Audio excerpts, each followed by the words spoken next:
Our podcast reviews well-known movies and contains spoilers. The podcast may contain mature subject matter and mature language. Listener discretion is advised. Enjoy the show. Quiet on set.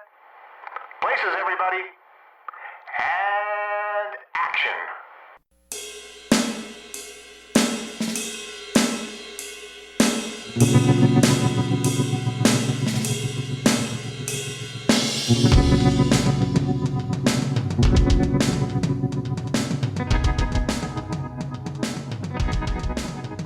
It is time once again for the Hooked on Movies podcast. Our continued celebration of Christmas movies takes us back to 1994 for the slightly darker comedy film The Ref. As always, please welcome Ted. Great. I hijacked my fucking parents. And Ken. Caroline, the day you see anything through to the end, I'll stick my own dick in my ear. Nice. And hey everyone, I'm Eric. What's the matter with you? I thought mothers were sweet and nice and patient. I know loan sharks who are more forgiving than you.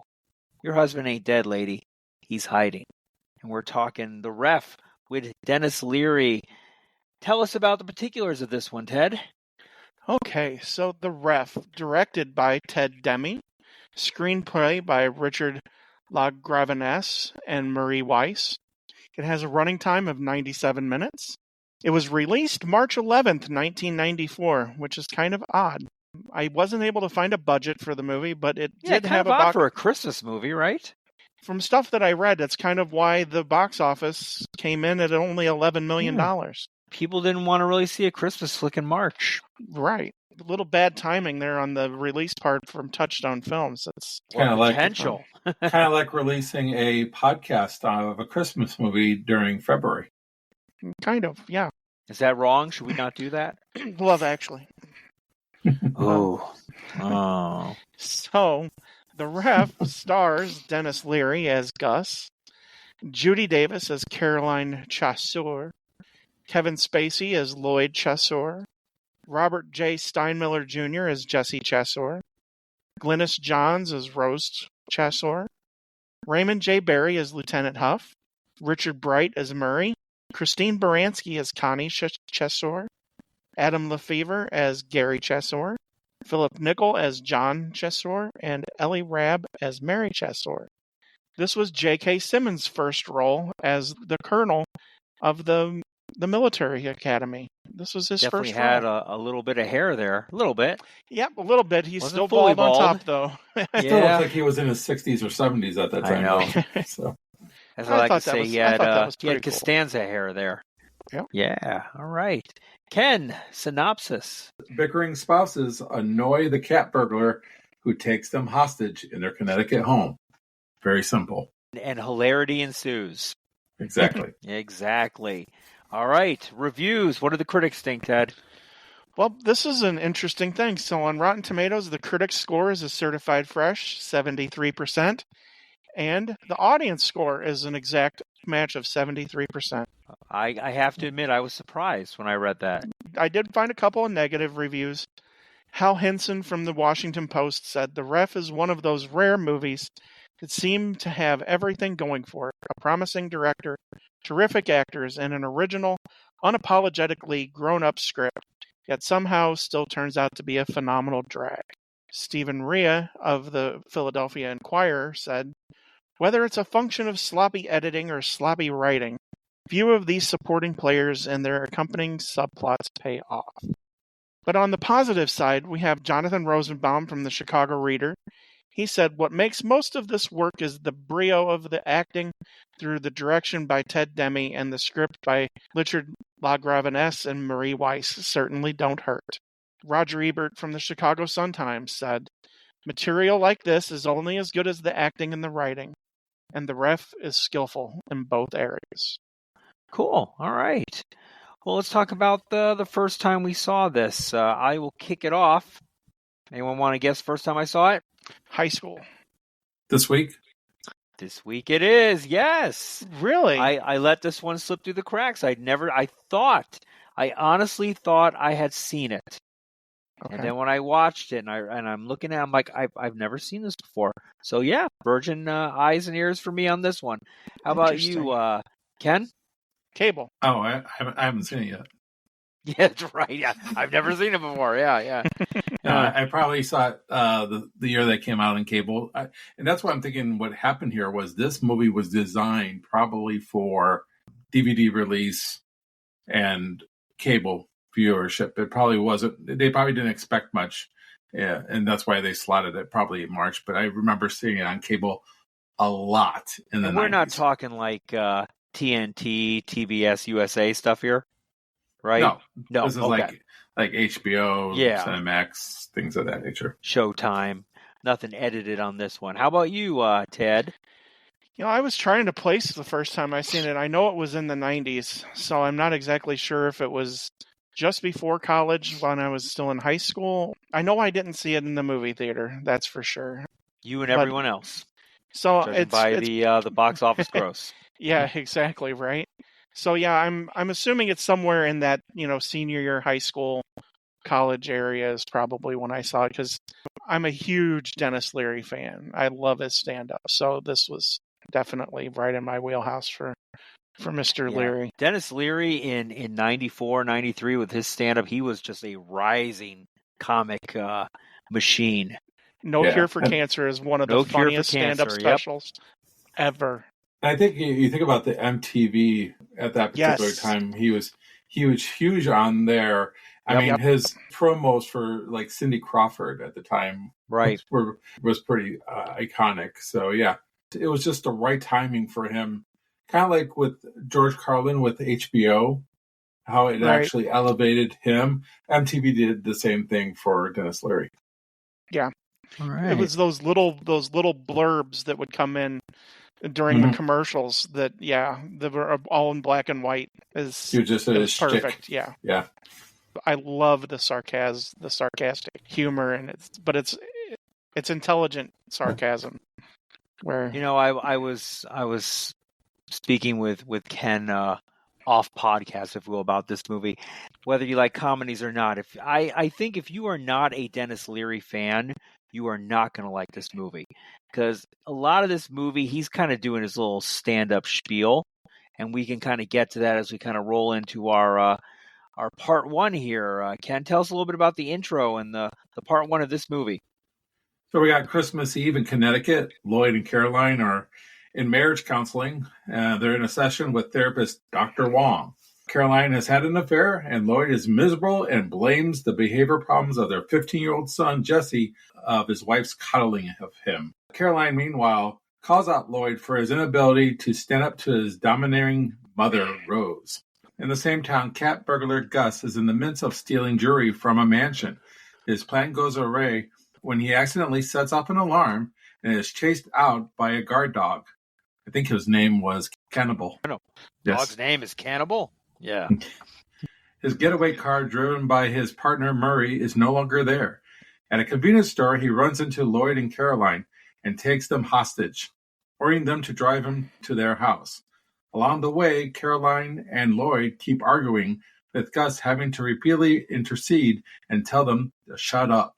As they arrive home, Gus has Lloyd and Caroline tied up while they continue to bicker, knowing that Murray usually seeks refuge at shady bars. Gus calls the local bar and manages to get in touch with him. He instructs Murray to steal a boat to their getaway. The police set up a roadblock to impose a curfew to look for the cat burglars.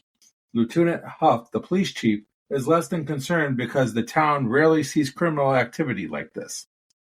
Jesse, who's their son, has been away at military school, arrives home early than his parents expect. The parents do not know that Jesse has been blackmailing the school's commanding officer, Siskel, with photographs of an affair. He is stashing the money with plans of running away.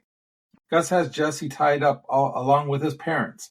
Jesse, unhappy with his home life, pleads to join Gus into a life of crime. Gus calls Jesse out for being naive and tells the boy he should appreciate his comfortable upbringings. And that's part one. The way this movie starts, it's kind of, you got that Christmassy music that starts, and you see all these happy people. You're almost like thrown back to like the 1930s, 1940s type of movie making where, you have kids looking through windows of toy shops, and everybody seems to be happy, and you got the snow going, and you got the Salvation carolers Army singing. yeah, it's Yeah. just this is the best life possible, right? Sets this you is up for life. something, doesn't it? Yeah, this is life in the suburbs, and that's what they're doing here is they're giving you the glossy version of what Christmas is like. That Christmas is all happy and joyful and all that stuff, but later on we get to see what Christmas really is like. People are like, do we have to go to grandma and grandpa's house or aunt somebody's house or whatever the case may be? It's all complaining and putting on a happy face once you get to wherever you're going, because there's so much stress that comes with preparing foods and driving long distances and things of that nature. So this movie starts off with giving you this kind of rose-colored glasses picture of the holidays, but then it goes right straight into the marriage counseling, and then the fireworks go off. Dr. Wong. Dr. Wong, Yeah. you're a Wong. Yeah. He's your stereotypical marriage counselor. How does that make you feel? Yes. Oh, I think it's a great setup to do that, to bring us right into that counseling session. It's like yin and yang. We're going from one thing to another, and I think it's just a really nice setup. Just to start off, I think the pace of the dialogue that we get between these two in their relationship, the dialogue is great. This movie is great, has great dialogue. The writing is superb. The writing here is very crisp. It's very pointed. They really touch the nerve of exactly what each character can just needle the other. The back and forth between the two, the man Kevin and the wife. Spacey was made for that banter. Oh, I yes, mean, he definitely. is literally like a precursor to him playing president. The rest of his career. His sarcasm and his wit and his one-liners and his outbursts. And it is just, I could watch it all day. Mm-hmm.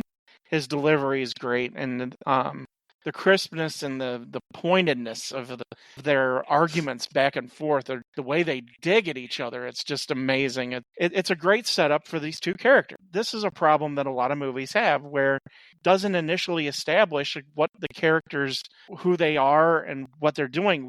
You don't have to wait at all here. You know exactly after the first 5-10 minutes of the movie, you know exactly who each one of these characters are. It allows the freedom, I think, there than to go for the rest of the movie, because you've already established who they are. I think it just gave them the writers a freedom to explore the even funnier aspects of their characters. I love these characters. The characters are great. You kind of know what you're getting into when she starts talking about her dreams about the meal that's served to her. You know right then, you know what kind of movie you're walking into. His head Florentine went, with his castrated with his penis in his ear. Exactly. You know what you're coming into when you're like, okay, this is the road we're going down now. The lines are colorful, and they're a little scripted, but the way they're performed, it comes out very naturally. And I think right off the bat, you kind of relate to both of them in their arguments. You have the husband who's dealing with an affair, and he just wants to move on and forget about it. I just wish he doesn't bring up this dream at dinner parties, right? Right. So he might have written off the marriage and stuff like that, but he doesn't also want to get a divorce. And I know a lot of people like that, where they're in a marriage that's rough, but for whatever reason, divorce is not an option. Where for her, divorce is an option. She's looking for possibly a way out. Right off the bat, you kind of feel for both of them. Both actors do a great job of humanizing their characters, where it could be a very comical or too cartoonish. But I think they're well-rounded characters. And as we see throughout the rest of the movie, like, for instance, when they go to the store, they're still arguing. When she leaves to go in there, he says something to her. If she sees anything through, he'll put his own dick in his ear. And she walks off upset. And you can see on his face that he doesn't know why he did it. Why did I do that? Why did I say that? Why did I hurt her like that? And it humanizes that character. So later on in the film, we root for everybody. We root for her, and we root for him, and we actually root for Denis Leary. So these actors really take it up a notch. I couldn't agree more. There's a lot of nuance that's delivered between the actors and how they approach their characters. It would be really easy and stereotypical to have them all be just one-dimensional characters and just leave it at that. but the writers here really go above and beyond to make these people feel three-dimensional and like that they're real people. And that's a talent, to be able to write people that feel really human. And the actors live up to that writing and really deliver the nuanced performances that the characters deserve. And the fact that it's a comedy that does that, it makes it even better because it's actually legitimately funny. We got great writing, but husband and wife have great chemistry. When Kevin Spacey and Judy Davis at the end of their session, they say in unison, "Fuck you" to Dr. Wong. It sounds like a couple being, on the same page, right? It's in unison. There's no lag. And there's kind of some kind of weird harmony to their "fuck you" to the therapist that I'm like, this is a real couple. Right. I mean, for me, it was perfect. So when Denis Leary comes back with Caroline, brings her back to the car, you have Kevin Spacey's character actually worried. He cares about her. He's not scared for himself, which maybe he is scared a little bit for himself. But the first thing he's worried about is her. Are you okay? Right. And again, continues to humanize these characters instead of being just one-dimensional. We'll see what comes out of their mouth to make it funny. They're human beings that happen to have great dialogue, right? I think it's a great setup at the beginning of the movie for this. I agree with you, except Judy Davis's character, I could give or take. She's pretty replaceable in my opinion. I know the chemistry's there, but I think you could put any other actress in there and the chemistry would be pretty similar. Her lines are pretty generic. I think Kevin Spacey definitely takes spousal lead when it comes to sarcasm and lines and fighting. I just don't buy her as much. I'm not real attracted, if you will, to the between them both. I definitely am more attracted to Kevin Spacey's wit than it is to her. I think she works best when it comes to the mother-in-law. When we later on see the the dynamic. mother-in-law's a nut job. Yeah. Right. But I think the chemistry between her She's and the still mother-in-law alive, going too. at She's it. 100 Yes, years old. She's 100 years 100 old. years old, Oh, yeah. wow. Yes. Crazy. So Glennis John, if you know, plays the mother in Mary Poppins. Oh, yeah. So she's this sweet lady in Mary Poppins, right? Like sweet to the kids, sweet to her husband. But then this role, she's kind of the exact opposite. But we'll talk more about her. Yeah. We'll talk about her more later in the second part of the movie. But I disagree with you. So Judy Davis, when I was younger, didn't do anything for me as far as an attraction. I don't think she's an attractive woman. Don't get me wrong. I'm not. Maybe I came across wrong. I'm not talking physically attractive. No, I get that. I'm talking like attractiveness of the dialogue that she's given. It didn't feel cohesive. It didn't jive with me like Kevin Spacey's dialogue did. For me, I think it works. I think for me, for her, it works. I think she sells it enough for me. I think her being frustrated, let's say, when she's in the grocery store and she's heartbroken. Well, she's just sitting there looking at food. She didn't say anything. Any idiot can do that. No, but the facial looks. It's the facial looks. And it's her facial reactions. Weak. No, I don't think it's a weak scene. Totally weak scene. No, I don't think it's a weak scene. I think it again humanizes her. And why does Kevin Spacey need to kidnap someone at this local store? It's just kind of weird that he just randomly walks in this store. Kevin Spacey probably does that in real life, but did I say Kevin? I'm Dennis Leary. I'm sorry, Kevin Spacey. Yeah, shut up. Hush. So, no, I just thought it was very odd that Dennis Leary kind of, wanders into a store. I'm assuming that was his intent to kidnap someone. Kidnap one person. It wasn't to kidnap a couple. He thought she was there by herself. She looked vulnerable. And I think that's what the ideal was he was trying to find somebody that was vulnerable that he could just take. Doing it in the grocery store is kind of weird, though. I would think he would wait till she walked out and not do it in front of people. This is a movie, right? I'll forgive that movie sin on this one for that. But I'm going to disagree. I think she does a really good job. Could somebody do it better? Yes. But I think the chemistry between her and Kevin Spacey is really good. And at this time, she's a bigger name than Kevin Spacey. I think she's listed second in the movie, and Kevin Spacey's listed third. That makes sense. Yeah. We haven't gotten to Usual Suspects yet. That's a couple years away. Yeah, that's where he definitely makes it. Well, yeah, I mean, he'll forever be Kaiser Sose. Yes, he will be. And he's also a lot of other things now. Yeah, that's unfortunate, to say the least. But we're going to try to separate the actor from real life here. But It's kind of hard to do, though. It's kind of hard to do It now. is. It really is. Well, during the movie, I'm thinking, why? Why did you have to be that kind of guy, right? Why couldn't you? Right. Use your power for good instead of evil. Right. You say With that great about a lot power of comes people. great responsibility. Yeah. All right, Spider-Man. All right, Uncle Ben. I adore Dennis Leary. The way he delivers his lines is very reminiscent of his stand-up. Reminiscent, it's like practically verbatim. I mean, It's the way he delivers the lines is, you can tell it's, if you've seen his stand-up, it's almost identical, and you can almost interchange the jokes that he says from the stand-up to the movie. Yeah. But Well, the director is also the director of his stand-up. right, exactly, which makes a lot of sense. Yes. Yeah, this role was made for him. It's a chef's kiss. You feel his frustration. Chef's kiss. Right? The lines that he's given are just delivered with his sarcasm, and it's just awesome. And he's so funny. He's supposed to be the bad guy, but you almost feel bad for him because he's thrown into this situation and he's way over his head. My line that I said at the beginning of the pod, that I've hijacked my fucking parents. Right. But he's also very intelligent. Like, his interactions with the son, there's something very genuine. This is the point where you can see Dennis Leary's success as an actor later on in the TV show Rescue Me. It's a very and good some show.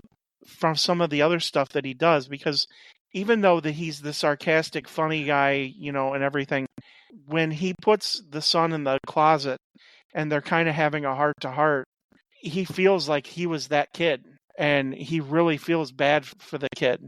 It's very nuanced. Not a lot of comedic actors and not a lot of stand-up comedians make that transition to have that sort of nuance in their performances. So I really provide high praise for his acting here. Yeah, I agree with you, Ted. And I don't think and I understand where Eric's coming from with the stand-up. Some of the lines are delivered that way, but there's a lot of stuff that he does really well. When he's there trying to steal in the mansion, and he goes down and he meets the dog, his facial reactions to things, it's like a seasoned veteran of acting. He's watching the dog chew the pool ball that he throws at him, right? Yeah. This is funny stuff right off the bat, but it's not funny enough without his reaction to it. That's something that it takes years for usual actors to come across. And I think he does a great job of reacting to Kevin Spacey and to Judy Davis. I think he does a great job of reacting to these two actors and feeding off of them, who are seasoned actors. I wouldn't doubt it that they probably gave him pointers throughout the movie to help him along. I don't know that for a fact, but I know they're both good actors, so I would assume that might have been the case. He's more than just doing a stand-up routine here. I think because of a performance like this has allowed him to stick. And like you said, he had his own TV shows. He's been in a number of movies. He's been in a Spider-Man movie. He's done other movies because he knows how to act. Operation Dumbo Drop. Thomas Crown Affair. No, he's clearly really a good actor, and he's a great comedian. I think his No Cure for Cancer stand-up special obviously catapulted him into this movie. It's not verbatim his stand-up comedy, but his stand-up comedy definitely helps out. You need that sarcastic wit. You've got a cat burglar he's not there to murder, he's not there to rape, he's not there to torture, he's just there to steal stuff. So he's not violent. He's the perfect person to actually take these people hostage because they know, and that he's not going to hurt them. Right. He can threaten them. He might lose it every once in a while. And I was saying about the stand-up, it is more of the cadence and some of the deliveries of the lines. it's very, very reminiscent of how he delivers his stand-up lines. Clearly. And that's Clearly. that's all I was saying. Yeah. There are stand-up comedians to this day that cannot pull off what he pulls off here. I would have I will loved to say- see the outtakes of this movie if they were available. Oh yeah. I will say that it wasn't really his first time out. He did have a number of movies out there, like The Sandlot. He played the father to one of the kids. Oh, that's Demolition right. He Man. did. Demolition Man. I mean, he wasn't a main actor in any of the things that I've just mentioned, and there was no need for any type of range in any of these movies that I just mentioned, Yeah. except for the one he did before this, and that's Judgment Night. I don't know if you guys have ever seen Judgment Night yeah. with yeah. Jeremy Piven and Emilio Estevez. Emilio Estevez, yeah. It's a very good movie, and he plays a really good bad guy in it.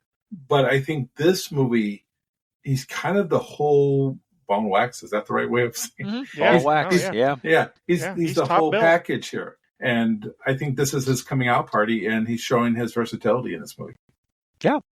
One of the scenes I liked is the kind of the assumptions that he makes that are real life assumptions.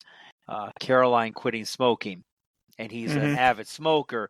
He Where knows are if you're quitting they, smoking, Caroline? you've got something hidden. You don't rarely quit cold turkey. And I just liked how he Right. kind of like, where are the cigarettes, Caroline? You know, Caroline. you know Yeah, they're there. fair. You need, Yeah. It's the little details that are written in to each of these characters. Because, like, when they're walking up the stairs and he notices the painting is a Chagall, Yes. it's like there's more to this guy than just a cat burglar. It's those little details that really add so much to this. It's what makes me like the whole movie as a whole. They're real people.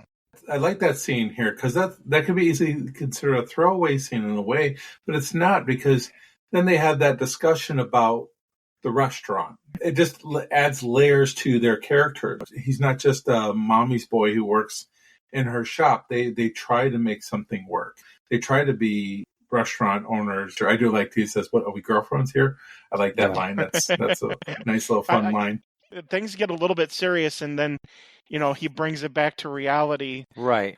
And this is the thing too, because we'll get back a little back to it, and at the end, all of these little things, nothing is really ever forgotten. The writers pay off almost everything in one great, amazing scene. I can't praise the writing enough, and I agree completely with Roger Ebert. All of the critics that I read that praise the writing here, it's really good. A lot of writers today could take a lot of notes instead of just leaving something hanging there. They pay it off. The concept of the movie is stupid, okay? Let's be perfectly frank. The idea of the kidnapping and pretending that you're a therapist later on and having folks over, all that stuff is kind of stupid. Yeah, But- it is. But they focused on the characters and gave them dialogue to make them interesting. The concept of the film is stupid, but the characters are not. And I think that's what drives us here. When they get tied up in the bedroom and they're arguing, and Kevin Spacey's character just goes off. I don't have time to do this or do that, but you don't see me with a gun, or you don't see me sleeping with somebody else. That brings again back to us saying that this is a real person who's dealing with some real shit. Mhm. And you just have all this crazy stuff that's going around it. And I think the balancing act that they do with keeping it real and keeping it fun is amazing. It kind of falls off a little bit towards the end of the movie, but for the most part of this movie, the balancing act is really great. We haven't even really touched on the Keystone Cops aspect of the town and how they're just a bunch of bumbling doofuses. They do add color, but I think that, we should remain focused on the main characters here because it's really their movie. They just, supporting cast of characters, they just add color to everything, like the drunken Santa. So I think he runs the hardware store, right? Hardware store, yeah, he comes Okay. out at the beginning, yes. I made that connection. The writers, they don't even they give a detail to each one of these even supporting characters that all pays off, because even the lieutenant, he gets the final dig the rich snob at the end of their interaction. 3 times, Bob. Three Three times. times, Bob. She said you never went 3 times. Yeah. Yeah, and I love the delivery, and I like that actor too. He's a really good character actor. He's played bad guys and everything too, but his delivery is just so straight. It's just so straight-laced and straightforward, and it's really good. When you talk about the bumbling, idiots, the police officers who don't know what they're doing because nothing ever happens in this town. Yeah, he they're basically volunteers. Yeah, they're basically volunteers that they really don't know what they're doing. But I like the fact that we do go to them, but it's a short amount of time that kind of like just gives us a little break from the main characters that we need. Yeah. I mean, I think it's a smart thing to do. Give us a little break from our main characters that gives us more desire for them to come back, right? And then so when they come back, we're ready for them. And so I think they're needed, but at the same time, outside of that, they don't really add a lot of value. It was funny watching them watch It's a Wonderful Life because it reminded me that probably at that time, It's a Wonderful Life was still being able to use for free. Yeah. Because if I'm thinking 94, because you would have to pay some money for that film to be in your film. Oh, yeah. But the fact that they weren't able to use a VCR kind of threw me for a loop. It's like they've never seen this thing before. Even these small characters, they add just the right amount of color to the picture. And like Ken said, they're there just enough, but they're not thrown away. They're treated like real characters. That's a testament to them, because easily you could just throw these characters away and be like, oh, we're just going to move on to something else. Because, we've reviewed so many movies where the writers did do something like that, where they throw the background characters away and they don't treat them like real characters. But here they each have their own little idiosyncrasies and their own little thing about them that makes them individual, and it's really refreshing to see, in my opinion. It makes the whole experience more enjoyable, in my opinion. I think they try really hard to make us believe that this is a very close-knit town. For instance, they know that Willard, who's the guy who has the mansion, that his dog is named Cannibal. Mm-hmm. They know these things. Police, they all grew up with each other, so they know the police officers that come in to visit their door. And Santa comes and knows you by first name, right? They try to sell us into this fact that this is a community. And that's, again, what we see at the beginning of the movie, that they're pushing that on us, that all these characters matter. They're all connected in some type of way. This is good stuff. Just love the kitchen scene, too, of this movie, where they're arguing and he actually shoots them with the water to shut them up. And that still doesn't shut them up because they still go down. And so he has to push them down to the ground. And then he realizes he catches them both in lies, right? Yes. Did you say you would quit? Then that makes you a liar, And so right there, here is where he is becoming the rough. This is where he's becoming the therapist. He's both letting them know that you're both full of shit. Mm-hmm. And he's calling them out on it. So starting from here on the rest of the movie, he kind of makes them reflect on the words that are coming out of their mouths. That's the only continuity error that I caught in the whole movie. He sprays them with the water, but neither one of them are wet the rest of the She's wet. The rest of the time. She's wet when they're on the ground. She's wet, but he's completely dry.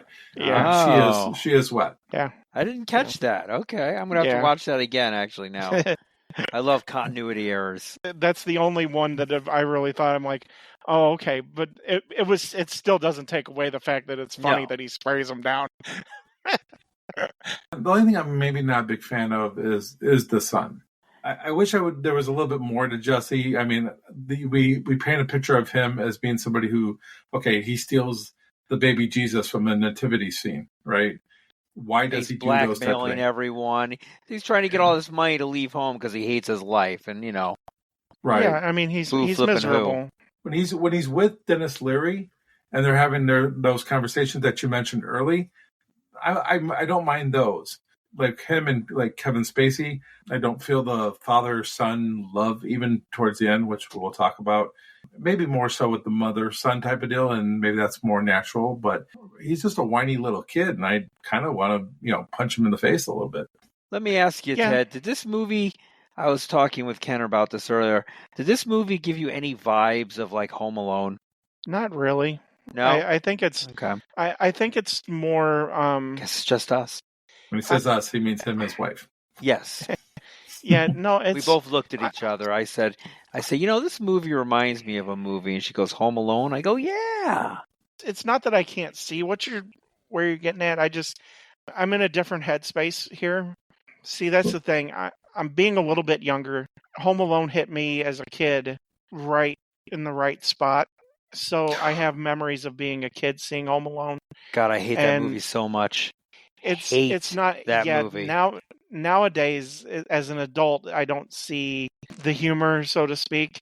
What I do find funny about Home Alone, though, is the YouTube videos of the doctors, of real life doctors, ER doctors, talking about the different injuries that the bandits took, and essentially that they would have been dead. Right. I find that very amusing. For me, though, the only thing that's similar here is it takes place at Christmas time and mostly in the house. That's the only two things, because one is made for kids. Let's be honest. Home Alone is a kid-friendly movie I for know the most there's part. no cursing or swearing in it. I Nope. get it. I'm just saying it was You just filthy ironic that I animals. was thinking that, and we just kind of looked at each other, and I just, Yeah. for whatever reason, I just get that vibe. I know they're not similar. They have completely different plots. They have completely different words. Audiences. I mean, Audiences. so I don't know where the comparison is, except for One that is a it's beloved Christmas. movie. The other one is not. You can guess which one is and which one isn't. Everybody I talked to who's gotten older with Home Alone, I feel like has liked it less and less and less as they've You gotten age out older. of it. Yeah, you Yeah. age I out of hated it when it first came out. Oh, I didn't. Oh. I liked it. I thought it was funny. I saw it in the theater, No. so I thought it was funny. Not that I want to turn this into a Home Alone podcast. Yeah. I'll let it go. But Yeah. the only thing I like Macaulay Culkin in is The Good Son. You ever seen The Good Son? Yes. Very Yeah. good movie. Where he plays that evil. With Elijah Wood, which we just talked Yes. about in the Yeah, Yes. yeah. in the Lord of the Rings. So, I love him in that movie. Other than that, I could care less about him, and maybe that's why I don't like that movie. But I digress. We're not talking Yes, you about do. Home Alone. We're Let's talking get to about the the second ref. half of this Let's movie. get to We're- the second half, oh, Ken. before we get to the second, there's one more character, Murray. Is Murray really needed in this movie at all? I guess that's the reason why he's stuck in the house. So I guess he Maybe needs that's something. why I'm getting that Home Alone vibe. Murray. Murray is Why kind wouldn't- of like the character. Joe what's Pesci? his name? Joe No, Pesci's character? Daniel Yeah. Stern's character. Oh, Daniel Stern. Yeah, Pesci would be the leery one. yeah. I think I that's maybe guess. why I'm getting you got the Maybe. two bumbling idiots. Murray's not needed. Murray has just enough. He does what he's supposed to do. Apparently, he doesn't do what he's supposed to do, He's the conduit to the end of the movie, so that they can escape. So which we'll talk it's- about towards the end. Yeah. I would say one of my favorite lines is when he's trying to keep on calling him, like the police answer and things That of is that pretty nature. funny. And then he picks, and then Desler picks up the phone and he hangs up on him and he's like, well, he sounded upset and he said he should be. He's going to die a miserable death. So it's lines like that, those lines that come out of Dennis Leary's mouth. Or like those when he asked the one-liners. bartender, is Murray there? No one named Murray. It's Is- a miserable waste of life. Yes, Yeah. yes. Yeah. Oh, Gus. Yeah, okay. Gus? So, Yeah. yeah. Character kind of annoys me a tad. But I mean, like you said, he does just enough to kind of be what he needs to be. I guess the son is needed too, but it just Yeah, but annoys me. what kind of kid are you really going to put? Any kid who's going to be playing that role is probably going to be some, self-righteous. That's why you have to hate the kid, is just because who he is. I think it's great that they had to tie him up and keep him out of the movie because With really, bungee cords, no the less. bungee cords. I mean, I get what they're trying to do with him. They're trying to make us relate with him because his parents are fighting and that he's having a hard time dealing with it because he's blackmailing somebody for $11,000. I guess he's got. It comes off across us not being sympathetic with him. He's hard to feel sorry for, but he also plays a good role as to showing the another side of Dennis Leary's character, it makes the character pay off, in my opinion. Just the scene of them together in the closet is enough to make the character pay off. The fact that he's blackmailing somebody to run away, Denis Leary can connect with him, that, he sees him going down the same path that he went down. And I think that connection is a good connection for Denis Leary's character. So in that sense, I think that the character serves a purpose. But does he really talk him out of it? I mean, I don't know. He doesn't make it sound like the life is a bad life and that nobody should become a thief. I don't feel like Denis Leary gives enough world advice saying I think he does. Do you? I think so. We'll put it this way. I buy it. Okay, So- well, let's go and get to part 2. Part So 2 let me it go ahead. is. As the police search for Gus expands, he is forced to continue hiding out while waiting on Murray.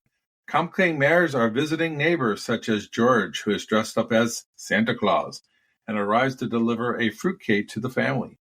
Later, Lloyd's family, his brother Gary, sister-in-law Connie, and their 2 children, Mary and John, and Rose, who is the mother, arrive to celebrate Christmas Eve. Rose is extremely wealthy and bullies everyone in the family. To hide suspicion that Lloyd and Caroline are being held hostage, Gus pretends to be Dr. Wong and tells Lloyd's family his presence is needed as part of the experimental therapy. Jesse is tied up and gagged upstairs in his parents' closet, and during the family dinner, Caroline and Lloyd are unable to stop fighting, and Caroline demands a divorce. Gus-appointed comets goad Lloyd to stand up to his wife and his mother. Everyone finds out who Gus really is after Rose attempts to go upstairs and he puts a gun to her head. Go ahead, shoot her. Cisco turns up at the door and reveals how he's being blackmailed. Jesse manages to untie himself and his parents discover his hidden money. George, still dressed as Santa but now very drunk, returns to the home, protesting why he never gets a gift in return. He spots the gun and realizes who Gus is, but gets knocked out. The state police arrive, and Lloyd, having a change of heart, decides he cannot spend his life sending everyone he cares about to prison. He instructs Jesse to take Gus to the docks using a path through the woods. Gus, in George's Santa suit, makes it safely to a boat where Murray awaits. Back at home, the couple's bickering drives away the police. Having aired out their differences throughout the evening with Gus's assistant, they make up and decide to stay together. Their reconciliation is interrupted when John informs them that Grandma Rose is eating through her gag. The end. Okay. I think the second half of this movie really, it all culminates with Kevin Spacey's speech where he starts to go off on his mom. The corpse has the floor speech. Yeah, and everybody, and it pays off all of the other jokes, and it pays off a lot of the other plot lines where that everything has been on him, and he's been making the decisions, and he didn't want to be what his wife wanted him, is accusing him of being, and how he's just been a kind of a victim of circumstance, and that he's been unfairly criticized and blamed for a lot of the problems. And it all pays off because you get to see him stand up to his mom, who is a complete overbearing matriarch of this family. The funny stuff is the stuff where they're trying to ad-lib as things get more serious. I like it when Denis Leary actually turns on the other family members. He's like, is this part of the therapy? You know, where he just like completely just rolls in. Yeah. He's like, shut the fuck up. You know, I like it. It's Right. like, I heard something similar on Oprah last week. Yes, You know, yes, Right. stuff yes. like that. kind of dumb. And- Where'd you go to school? His brother has one of the funniest lines in the movie when he says that she's asking for a divorce, and he looks all Like, surprised. And he goes, "Well, why?" He was a waste And of that- character, though. Sorry. It makes me laugh every time because it's like you can't see what's in front of your face. It's so funny. But Christine Baranski is really good in her role as the sister-in-law. I think she's known a lot for her TV Slipper TV socks, roles, especially. medium. Yeah. I mean, she's really known for being Leonard's mom in The Big Bang Theory. Wasn't she It's- also on a CBS show, like, I don't say The Good Wife? Yeah. She's been in She's quite the a same few things. character. She's the same character in everything she plays. She's not very likable here. She hits her kids like left and right. Yeah. And I find that so funny too, Yeah. because she's like, there's Like, so shut many up, things. it's Christmas. We're here to celebrate Right. Christmas. And she just slaps the kid across the, Talk about abusing your kids. Jeez. It makes me laugh. I know Eric's going to talk about it. He doesn't like the way the movie ends, but I kind of like the way the movie ends. I read that Ted Demme, he wished he would have kept the original ending where Gus gets caught and But they all die in the end. Yeah, Blaze of they Glory all die. shootout. Yeah. Yeah, I don't know. I like the way the movie ends because you do kind of root for Dennis Leary's character, even though that he's considered a bad guy. And I was rooting for him. I just thought it was a very cheesy ending. cheesy ending. Well, Okay, yeah, I yes. can buy that. I think what it is, this is overdone. Okay, he's a thief. He's not a murderer, but they have the state police there. They have the local police there. Yeah. I mean, it's kind of overblown. Roadblocks, curfews. I Right. mean, Right, Yeah. right. So door-to-door I think searches. It's a little extreme. it's extreme, but I think that's why we're okay with him, getting away with it, because it is such a, like we said earlier, Keystone Capers type of deal, and you kind of want the robber to get away from the police because they're idiots, basically. Mm-hmm. So they set up the characters perfectly for us to be okay with him getting away with it. I wanted to add, because I did talk about Glynis Johns earlier, but she steals the rest of the movie because of how just downright evil she is. Yeah. I mean, and that also takes away from the fact that Gus is a bad guy, because she takes on the persona of being the bad guy. Right when she walks into the door, the quote from her, she already looks like she's pissed off. She's always already making comments. She brings up the fact that Caroline cheated on Lloyd at the dinner table in front of the whole family. She's not likable. And then when they dismiss to go have like coffee in the other room, she's like, "Where's my picture on the wall?" She's such a narcissistic type of character that we can go ahead and hate on her and be okay with Gus getting away with it. But she's wonderful. I love her at the end, her going back and forth again with Gus. And I think one of the greatest lines is, "How dare you speak to me that way in my house?" But my favorite line, though, is, "I would like to tie you to a back of a truck." And she goes, "You don't have the balls."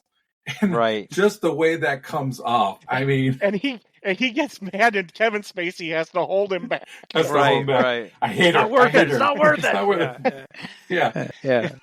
But she's such a great antagonist. And the gifts and everything, and like slipper sock and the sweater and the husky underwear. Yeah.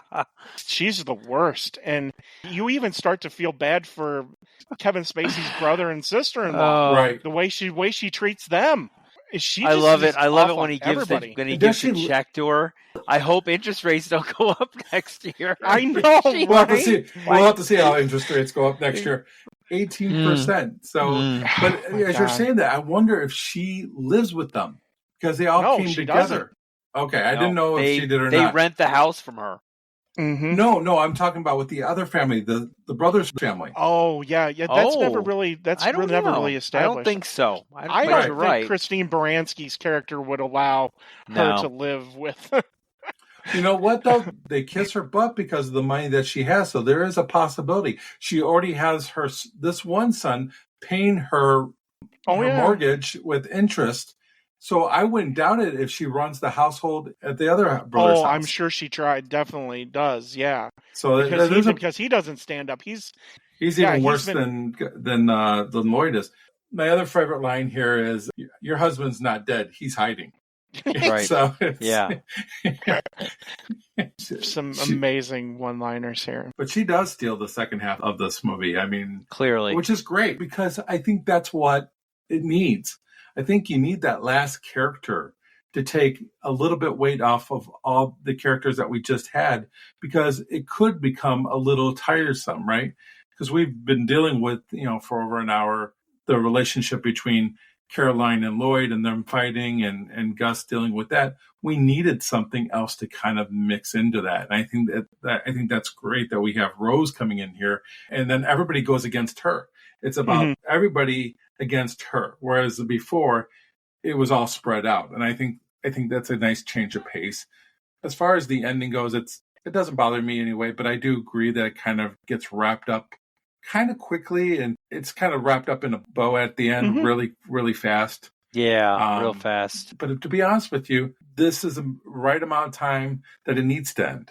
The movie has done everything it can do, and there's nothing more that you can do to extend this out. If you try to extend this out any further, I think you're going to run into problems.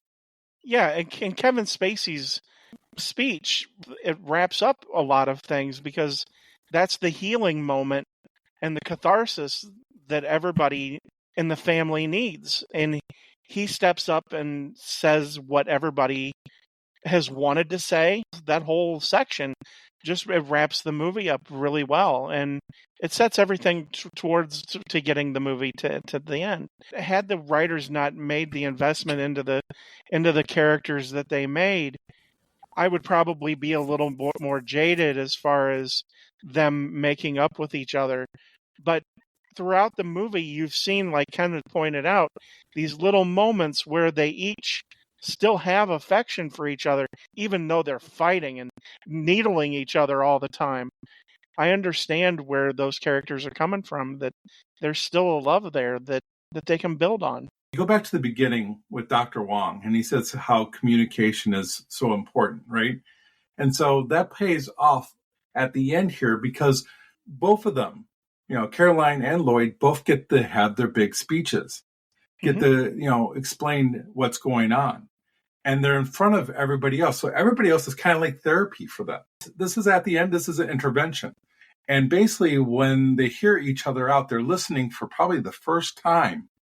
They're really, truly listening. And I think it allows them to swallow their pride at the end there and realize that it's not about being right. It's not about you being wrong and me being right. They both realize that they both had responsibilities and they both can do better. And I think that's why I'm okay at the end with them being back together, is because they reached a point where they could connect again. It doesn't mean that everything's going to be perfect moving forward. They're still probably going to have to deal with a lot of crap. But I think it's a great start because I think they're finally communicating. One of the funnier you're talking about lines is when J.K. Simmons' character shows up and Dennis Leary goes, Jesus, what am I, Oswald? The army's after me too? Yeah. Well, you think about it, you had the local police, the state police, and now you're bringing the military. The army. It's like, am I Oswald? Yeah. Yeah, that's perfectly done. Yeah, I definitely think the second part of this movie definitely rolls over the first. The first part of the movie builds up, but really it just ramps up and it just takes off. When they're all sitting at dinner, like from that point on, it's just putting candles on their heads, talking about that weird, the weird whatever. saint, I don't even remember what it is, but it's just that she's reading about it. And they got these candles on their heads. I'm like, what the hell? And she's giving that story, and then they were like stabbing her, and then this is a Christmas story, and she's like, I can't take this without sex and killing and all this other stuff. Drugs. It's just crazy. Yeah. All right, well, we've had a lot of fun talking about this movie here, so let's kind of slide into our reviews. We'll kick it off with Ken. Tell us your thoughts of the movie. I love this movie. As simple as that. Thank you, Ken. That's wonderful. It's fun. I like dialogue like this. I love the go between all the characters, especially the top 5 characters in this movie. The dialogue from back and forth between them, like I think Ted said earlier, is crisp. Maybe coming from other actors, it would sound more scripted, but it doesn't come off being scripted here. It comes off being genuine and funny and moving sometimes. I think this movie does little wrong, especially considering the plot of this movie. The actors are awesome in this. Dennis Leary is great. Kevin Spacey is good in this movie. I'm going to give it an A-. There's really not much I can say that I dislike. The only thing I'm surprised about is how long it's been since I've watched this movie. Okay. For me, I just saw the movie this week. I got to say, the first time I watched it, I was a little on the fence, but I watched it a second time and it really kind of grew on me. Not like a mold or a fungus. It grew on me for good. I'm a big Dennis Leary fan. Love Dennis Leary. No Cure for Cancer is one of my favorite stand-ups of all time. So I always liked Dennis Leary in this movie, and I love Kevin Spacey as an actor as well, and I thought he was great. The rest of the cast, they really had to grow on me. And I got to say, this movie definitely hit me in a positive way. I really enjoyed this movie. The second time around I watched it, I was kind of watching it for more of the satire and more of the comedic timing of everyone involved and just the arguments amongst them. It's a fun movie. It is a really fun Christmas movie. It's definitely one I would recommend. I don't think it's an A or an A minus, but it's definitely not an average movie. I think it's definitely underscored. It definitely should have done better at the box office. A March release date probably killed this thing. It's a fun movie. If you don't mind a little bit of vulgarity and a little bit of language, and you're okay with the Lord's name in vain every 9 words, it's a fun movie. Don't be so thin-skinned. Enjoy it. It's a solid B for me, and I would definitely watch it again. Ted, take us home. Ken said something at the end of his review that I was thinking about putting in my review. I'm glad that I was able to watch this movie again, because I don't think I truly appreciated it when I saw it back in the day. Because I don't understand why this isn't a movie that I watch regularly, because I thoroughly enjoyed the movie. I really am having a hard time figuring out a thing that I can say negative about the movie, because I truly, truly enjoy everything. And I think that the writing here is top notch. I mean, a lot of comedic writers could take, especially movie script writers, could take a lot of pointers from this movie about how to sprinkle color and treat characters like they're real people. It's so great. And Dennis Leary is amazing here, and Kevin Spacey's great here. I have to give it an A because I like it so much. Wow. You're giving it a solid A? Yeah, because that good. Wow. Yeah, I truly enjoy the movie, and this is going to be a movie. I will admit that I rented it from Prime, but I am going to go back and I'm going to buy it because I'm going to watch it. This viewing and the discussion and everything of this movie has made this a movie that I'm going to definitely watch every Christmas, but I might pull out in the middle of the summer. It's not quite to the Christmas Vacation level. But what about as the far movie? as right? It's not quite to the Christmas Vacation level as far as the integration of the amount of times that we'll watch it over the course of Christmas, but it's going to be a movie I'm going to go back and watch again.